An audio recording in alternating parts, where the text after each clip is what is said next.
Hello, good morning everyone. Today we will do some problems on the first module, that is dynamics of electrical drive. So we'll solve the problems from the previous university question paper. So in the first module I am considering one problem which is on load equalization, that is June-July 2019 question paper 1B problem I am solving. So the problem statement is a motor equipped with a flywheel is to supply a load torque of 1000 Newton meter for 10 seconds, followed by a light load period of 200 Newton meter long, enough for the flywheel to regain its steady state period. It is desired to limit the motor torque to 700 Newton meter, which should be the moment of inertia of the flywheel. Motor has an inertia of 10 kg per meter square. It is no load speed is 500 rpm, and the slip of the torque is of 200 Newton meter is 5%. Assume the steady speed torque characteristics of motor to be a straight line in the region of interest. So what he is given? He is given a motor and a load, and which is driving a torque of 200,000 Newton meter for 10 seconds.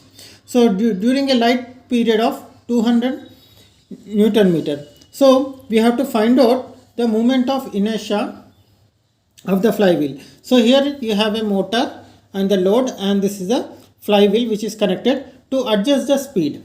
As we studied in the load equalization, we have to use a flywheel to adjust the load, because based upon the variation from the light load to the high load period. So on this derivation, we got two formulas on the light load on the load equalization. The one formula is inertia J equals to TR by omega m naught minus omega mt into TH by log E to the base E TLH minus T minimum by TLH minus T maximum. So T minimum and T maximum are the loads, and the TLH is a light load torque, and omega m naught is the speed of the motor, and omega mt is also the speed of the motor at the slip.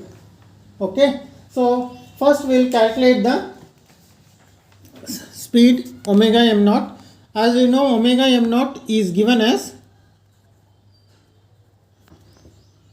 the no load speed is given as 500 rpm. Okay, this is omega m0 is a no load speed. So let us convert this no load speed into the radians per second. So I'll get 500 into 2 pi by 60.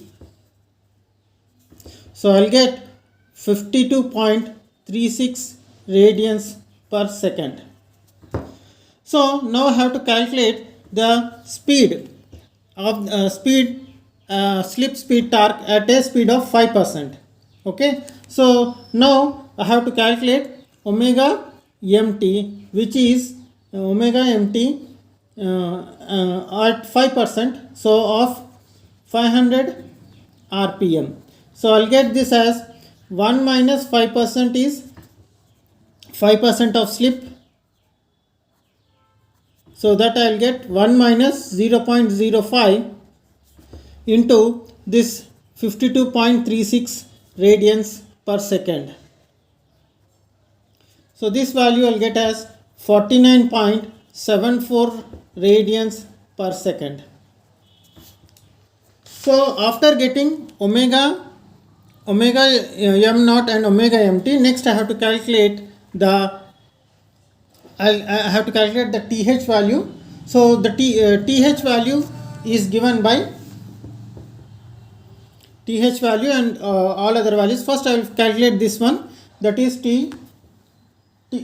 torque at load TL divided by omega m naught minus omega mt. So my torque is 500 Newton meter by the speeds are at no load the speed is 52.36 radians minus at torque at 5% slip it is 49.74 radians. So this value I'll get as 190.64.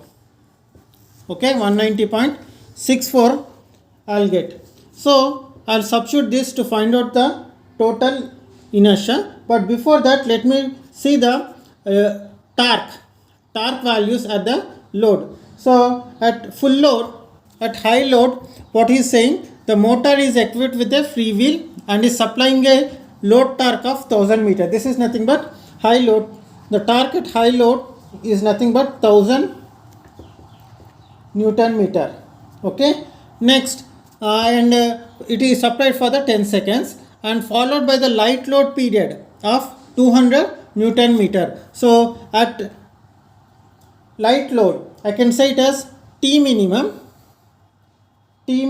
or T light load TLL is nothing but 200 Newton meter and it is supplied for a time of T is equal to 10 seconds.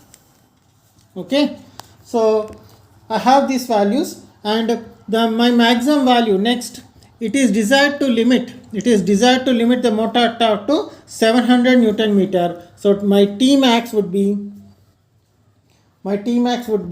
700 Newton meter.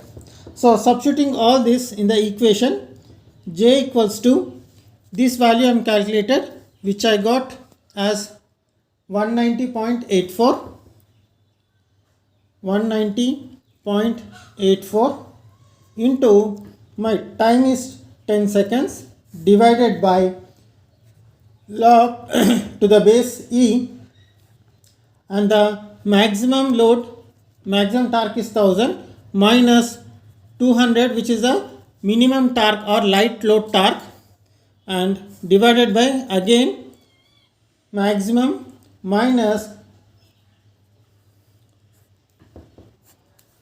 load torque minus high load torque minus maximum load, and by substituting this after calculating this I'll get 11871.8 kg per meter square. So but here this is the total inertia of complete system, that is inertia of the motor, torque and flywheel. So what we have to calculate? We have to calculate only inertia of this flywheel. So they given the inertia of the motor is 10 kg per meter square. So I have to subtract from this minus 10 kg. So I'll get the final value as 1861.8 kg per meter square. This is the total inertia of the flywheel, moment of inertia of flywheel.